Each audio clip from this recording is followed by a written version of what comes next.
আসসালামু আলাইকুম international news বাংলায় আপনাদের স্বাগতম। শুরুতে থাকছে শিরোনাম।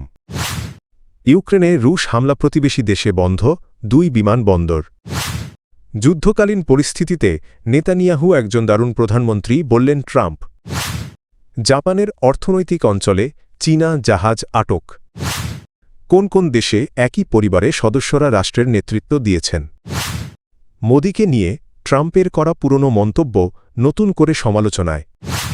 ইউক্রেনে রাশিয়ার হামলার প্রেক্ষাপটে সতর্কতামূলক ব্যবস্থা হিসেবে প্রতিবেশী দেশ পোল্যান্ড দক্ষিণ পূর্বাঞ্চলের 2টি বিমানবন্দর সাময়িকভাবে বন্ধ করে দিয়েছে। দেশটির কর্তৃপক্ষ এ তথ্য নিশ্চিত করেছে। শনিবার এই বিষয়ে এক প্রতিবেদনে জানায় বার্তা সংস্থা রয়টার্স।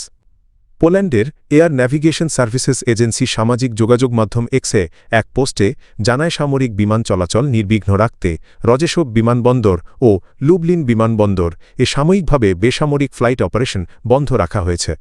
রয়টার্সের প্রতিবেদনে বলা হয়েছে, জেশোভ ও লুবলিন 2 শহরই ইউক্রেন সীমান্তের কাছাকাছি অবস্থিত।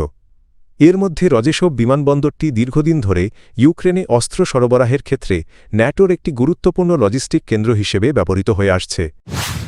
যুক্তরাষ্ট্রের প্রেসিডেন্ট ডোনাল্ড ট্রাম্প আবারও ইসরায়েলের প্রধানমন্ত্রী বেনিয়ামিন নেতানিয়াহুর পক্ষে অবস্থান নিয়েছেন। তিনি নেতানিয়াহুর বিরুদ্ধে চলমান দুর্নীতির মামলায় তাকে ক্ষমা দেওয়ার আহ্বান জানিয়েছেন।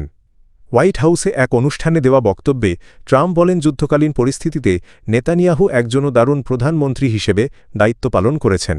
সে কারণে তার বিরুদ্ধে আনা দুর্নীতির অভিযোগে ক্ষমা দেওয়া উচিত বলে মন্তব্য করেন তিনি। এ সময় ট্রাম্প ইসরায়েলের প্রেসিডেন্ট আইজ্যাক হারজগকে সমালোচনা করে বলেন, নেতানিয়াহুকে এখনও ক্ষমা না দেওয়ায় ইসরায়েলি জনগণের উচিত তাঁকে লজ্জা দেওয়া। ব্রিটিশ বার্তা সংস্থা রয়টার্স জানিয়েছে, বুধবার ওয়াশিংটনে ট্রাম্পের সঙ্গে বৈঠক করেন নেতানিয়াহু। বৈঠকে ইরানের পারমাণবিক কর্মসূচি এবং ব্যালিস্টিক ক্ষেপণাস্ত্র সংক্রান্ত সম্ভাব্য চুক্তি নিয়ে আলোচনা হয়। ট্রাম্প দায়িত্ব গ্রহণের পর এটি ছিল 2 নেতার মধ্যে 7ম বৈঠক। জাপানের বিশেষ অর্থনৈতিক অঞ্চলে একটি চীনা মাছ ধরার জাহাজ আটক এবং ক্যাপ্টেন গ্রেফতারের ঘটনায় জাপান চীন সম্পর্ক নতুন করে উত্তেজনার মুখে পড়েছে। নাগাসাকি উপকূলে পরিদর্শনের নির্দেশ অমান্য করে পালানোর চেষ্টা করায় জাহাজটি আটক করা হয়েছে বলে জানিয়েছে জাপান কর্তৃপক্ষ। ব্রিটিশ সংবাদ মাধ্যম বিবিসি জানিয়েছে, জাহাজটিতে মোট 11 জন আরোহী ছিলেন। তাদের মধ্যে 47 বছর বয়সী চীনা ক্যাপ্টেনকে গ্রেফতার করা হয়েছে। জাপানের কর্তৃপক্ষ ও স্থানীয় গণমাধ্যমের তথ্যে আটককৃত জাহাজটিকে টাইগার নেট ধরনের উচ্চ ক্ষমতাসম্পন্ন মাছ ধরার নৌযান হিসেবে চিহ্নিত করা হয়েছে। জাপানের মৎস্য সংস্থা জানায়, বৃহস্পতিবার একজন মৎস্য পরিদর্শক জাহাজটিকে থামার নির্দেশ দেন, তবে নির্দেশ অমান্য করে জাহাজটি পালানোর চেষ্টা করে। পরে জাপানি কর্তৃপক্ষ জাহাজটি আটক করে এবং ক্যাপ্টেনকে গ্রেফতার করে। সংস্থাটি আরও জানায়, 2022 সালের পর এই প্রথম কোনো চীনা মাছ ধরার নৌযান আটক করল জাপান। এ ঘটনায় এখনও চীনের পক্ষ থেকে আনুষ্ঠানিক কোনো প্রতিক্রিয়া জানানো হয়নি। এদিকে শুক্রবার জাপানের প্রধান মন্ত্রিপরিষদ সচিব মিনোরু কিহারা বলেন, বিদেশি জাহাজের অবৈধ মাছ ধরার বিরুদ্ধে জাপানের কঠোর অবস্থান অব্যাহত থাকবে। বিশ্বের রাজনৈতিক ইতিহাসে এমন বহু দেশের নজির রয়েছে যেখানে একই পরিবারের একাধিক সদস্য রাষ্ট্রপতি বা প্রধানমন্ত্রী হিসেবে দায়িত্ব পালন করেছেন।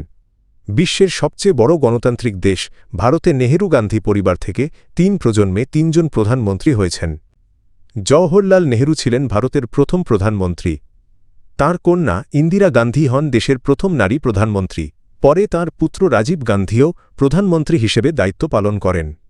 বাংলাদেশে শেখ ও জিয়া পরিবার দীর্ঘদিন ধরে রাষ্ট্র ক্ষমতায় প্রভাব বিস্তার করে আসছে। সাবেক রাষ্ট্রপতি জিয়াউর রহমান এবং সাবেক প্রধানমন্ত্রী খালেদা জিয়ার পুত্র তারেক রহমান বর্তমানে রাষ্ট্রপ্রধান হতে যাচ্ছেন, এমন তথ্য সামনে এসেছে। পাকিস্তানে ভুট্টো পরিবার থেকেও একাধিকবার রাষ্ট্রপ্রধান নির্বাচিত হয়েছেন। জুলফিকার আলী ভুট্টো প্রধানমন্ত্রী ও রাষ্ট্রপতি ছিলেন। তাঁর কন্যা বেনজির ভুট্টো মুসলিম বিশ্বের প্রথম নারী প্রধানমন্ত্রী হিসেবে দায়িত্ব পালন করেন। শ্রীলঙ্কাতেও পারিবারিক রাজনীতির শক্ত অবস্থান রয়েছে। বন্দরনায়েকে পরিবারে SWRD বন্দরনায়েকে প্রধানমন্ত্রী ছিলেন। তাঁর মৃত্যুর পর স্ত্রী সিরিমাভো বন্দরনায়েকে বিশ্বের প্রথম নারী প্রধানমন্ত্রী হন। পরে তাঁদের কন্যা চন্দ্রিকা কুমারাতুঙ্গা প্রধানমন্ত্রী ও রাষ্ট্রপতির দায়িত্ব পালন করেন। এছাড়া রাজাপাকসে পরিবারে মাহিন্দা রাজাপাকসে প্রধানমন্ত্রী এবং তাঁর ভাই গোতাবায়া রাজাপাকসে রাষ্ট্রপতি হিসেবে দায়িত্ব পালন করেছেন। মার্কিন প্রেসিডেন্ট ডোনাল্ড ট্রাম্প ভারতের প্রধানমন্ত্রী নরেন্দ্র মোদীর রাজনৈতিক ক্যারিয়ার নিয়ে মন্তব্য করেছেন এমন একটি ভিডিও অনলাইনে ছড়িয়ে পড়ার পর বিষয়টি নিয়ে প্রশ্নের মুখে পড়েছে ভারতের পররাষ্ট্র মন্ত্রণালয়। বৃহস্পতিবার সাপ্তাহিক প্রেস ব্রিফিংয়ে ভারতের পররাষ্ট্র মন্ত্রণালয়ের মুখপাত্র রণধীর জয়সওয়াল জানানো তিনি এখনও ওই ভিডিওটি দেখেননি। তিনি বলেন ভিডিওটি যদি সত্যিই থেকে থাকে এবং তা সত্য বা ভুয়া যাই হোক বিষয়টি যাচাই করে প্রয়োজনীয় ব্যবস্থা নেওয়া হবে। ভারতীয় সংবাদ মাধ্যম এনডিটিভি জানিয়েছে আলোচিত ভিডিওটি গত বছরের অক্টোবর মাসের। ওই সময় ট্রাম্প একটি সংবাদ সম্মেলনে উপস্থিত ছিলেন যেখানে মার্কিন গোয়েন্দা সংস্থা এফবিআই এর পরিচালকও উপস্থিত ছিলেন বলে জানানো হয়েছে।